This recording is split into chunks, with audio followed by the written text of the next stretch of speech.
Fathers, how did your child change your life forever? My 3-year-old son kept talking about playing games with Miss Sarah at home. I thought he meant his daycare teacher, but when I mentioned it to his teacher, she said there wasn't anyone named Sarah at the center. My wife worked from home while I managed our family restaurant. The hours were long, but it paid the bills. When I asked her about Sarah, she said our son probably had an imaginary friend. Made sense, kids do that. But then he started describing things. How Miss Sarah had pretty red hair, how she made him pancakes when mommy was busy in her room, how she always came over when daddy worked late. My son even drew a picture of her for his art project. One night, I closed the restaurant early.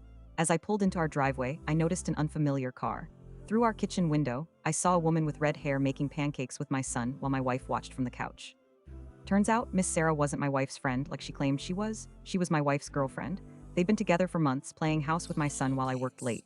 The divorce was messy, but my son made it simple. The judge asked who he wanted to live with. He pointed at me and said, "Daddy makes real pancakes." Sometimes, kids see things clearer than adults ever could.